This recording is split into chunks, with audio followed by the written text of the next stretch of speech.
Hello everyone, makeover by Priyanka থেকে সবাইকে স্বাগত। আমি প্রিয়াঙ্কা আবার চলে আসলাম আমার একটা কাজের ভিডিও নিয়ে তোমাদেরকে শেয়ার করবো বলে।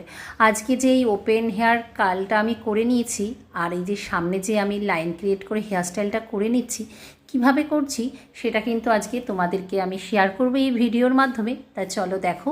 আগে প্রথমে এই হেয়ারটাকে ভালো করে ক্রিম্পিং করে নেওয়া হচ্ছে, আর দেখো ক্রিম্পিং করে নেওয়ার পর কিন্তু বেশ ভালো ঘন হয়ে যাচ্ছে। তারপরে দেখো চুলটিকে সেকশন করে করে এরকম কিন্তু টং মেশিনের সাহায্যে আমি আজকে পুরো হেয়ারটাকে কাল করে নিচ্ছি। দেখো এরকম এক এক করে স্টেপ বাই স্টেপ কিন্তু কালগুলো করে নেওয়া হচ্ছে। আর তোমাদের এই হেয়ার স্টাইলগুলো আমার কেমন লাগছে অবশ্যই কিন্তু জানিও।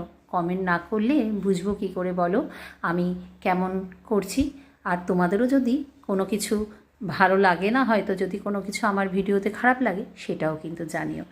আমি সবসময় চেষ্টা করি তোমাদেরকে ভালোভাবে ভিডিও করে দেখানোর জন্য।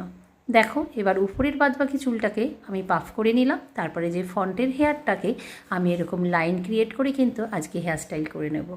আর তারপরে সাইডের যে হেয়ারগুলো সেগুলো আমি টঙের সাহায্যে কিন্তু কাল করে নেব, আর সেটিং স্প্রে দিয়ে সেট করে নেব। তাহলে আজকে আমার এই ক্লায়েন্টের হেয়ারস্টাইলটা কেমন লাগলো অবশ্যই কিন্তু জানিও। আর আমার কিছু কিছু ক্লায়েন্ট কিন্তু পুরো আমার উপরেই নির্ভর করে থাকে যে প্রিয়াঙ্কা তুমি যেমন হেয়ারস্টাইল করে দেবে আমরা ঠিক তেমনটাই করব। আমার এই ক্লায়েন্টটা কিন্তু আমার উপরেই ছেড়ে দিয়েছিল, তাই আজকে একটা দেখো এরকম সুন্দর একটা মিষ্টি কার্ল হেয়ার স্টাইল কিন্তু আমি করে দেওয়ার চেষ্টা করেছি। আর আমার ক্লায়েন্ট কিন্তু তখনও মেকআপ করেনি।